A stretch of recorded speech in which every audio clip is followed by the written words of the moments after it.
नमस्कार दुनिया हलचल को स्वागत करुछि मु संजय। आसतु नजर पकाइबा वर्तमान मुख्य खबर उपरे। संबलपुर ओंठापाली थाना पुलिस पक्षरु चोरी होइतिबा सामग्री जबत सह दुई अभियुक्त गिरफ एवं सेमानंक निकटरू गोटी सुनाहार कान फूल सुना माली रूपा पाउंजी और दुईटी मोबाइल फोन जबत होइता बेले सेमाने शांति नगर घोसियापड़ा निवासी आलोक कुमार और रिकी बेहेरा। नुआखाई अवसर में आसंता 9 तारिख सोमवार दिन बंद रहिबो राज्यर समस्त बैंक। राज्य सरकार नुआखाई पर्व पई एई 9 तारिख को छुट्टी दिवस घोषणा करिसेंती।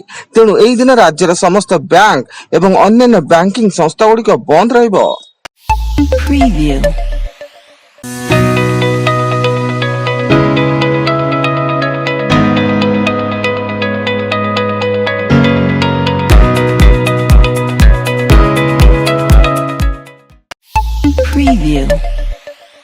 कटक जिला खुंटणी थाना अंतर्गत डालुआ खंडुआली और सरस्वतीपुर जंगल अंचल में अबकारी विभाग चढ़ऊ बेले 1155 लिटर देशी मद जबत सह मद प्रस्तुति 9310 लिटर पोच नष्ट। लघुचाप प्रभाव दक्षिण ओडिशार मालकानगिरी कोरापुट नवरंगपुर रायगड़ा नुआपड़ा एवं गजपति जिले में वर्षा होता बेले आगामी 4 दिन पर्यंत राज्यर विभिन्न अंचल में प्रबल वर्षा होबार संभावना रही, जो भुवनेश्वर पाणीपाग विज्ञान केन्द्र पक्षरु केतक जिला को सतर्क सूचना जारी कर दैछि।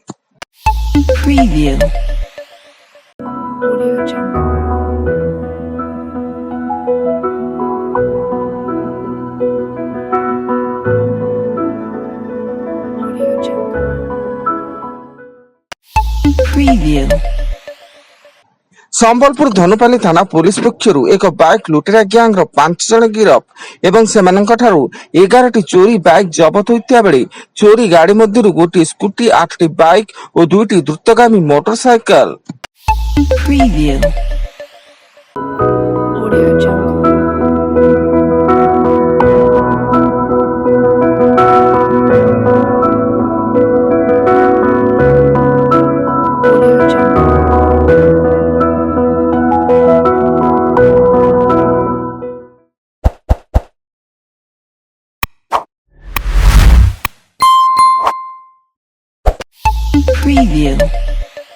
दशपल्ला गणिया रास्तार डिहंगा छकरे बाइक दुर्घटना। एथिरे 2 जनकर मृत्यु घटिया बेले जणे गुरुतर होई मेडिकल रे भर्ती एवं मृतक दय हेले डिहंगा ग्रामर सुदर्शन प्रधान और डिगिरी ग्रामर सुक्रिशन बाजू। आज भाद्रव मास शुक्ल पक्ष चतुर्थी तिथि एवं पवित्र गणेश पूजा गजानन पूजा गाँ सहर पर्यंत सबुठी उत्साह उद्दीपना थिबा बेले एपरिकी शिक्षा अनुष्ठान विभिन्न व्यावसायिक अनुष्ठान रे मध्य गणेश पूजा व्यापक आयोजन करा जायछि। केउठी सकाळु सकाळु पूजा आरंभ होई गेलानी तो आउ कोठी पूजा लागि प्रस्तुति चलीछि।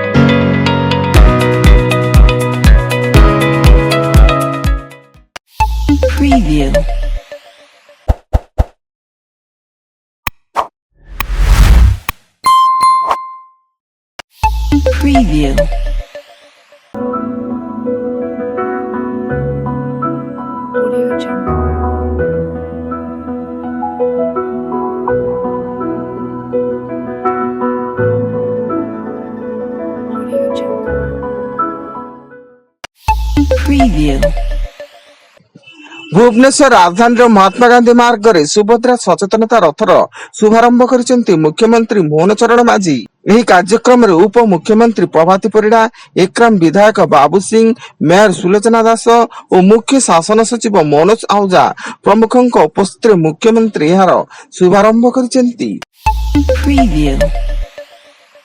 केन्दुझर जिला आनंदपुर हाटडी ब्लॉक असिया ग्राम रे जमीबाड़ी विवाद कलह को केन्द्र करी पुतुरार कोदल आक्रमण रे खुड़ी और जिहारी गुरुतर होइचेंती। सेमानंकु कटक बड़ मेडिकल को स्थानांतर करा जायतिया बेले उभयଙ୍କ स्वास्थ्य अवस्था संकटापन्न थिबा सूचना। ଏବଂ ରାୟଗଡ଼ାରେ ଅଜଣା ରୋଗର ଭୟ। ଏହି ରୋଗରେ ଗୋଡ଼ ହାତ ଫୁଲିଯିବା ସହ ଆଣ୍ଠୁ ଗଣ୍ଠି ଫୁଲି ଯାଉଥିବାରୁ ପୀଡ଼ିତାଙ୍କୁ ଚାଲିବା କଷ୍ଟକର ହୋଇ ପଡ଼ିଛି ଏବଂ ଯେତେ ଔଷଧ ଖାଇଲେ ମଧ୍ୟ କମୁନଥିବାରୁ ଯାହାକୁ ନେଇ ଭୟଭୀତ ଅବସ୍ଥାରେ ଗାଁ ଲୋକେ।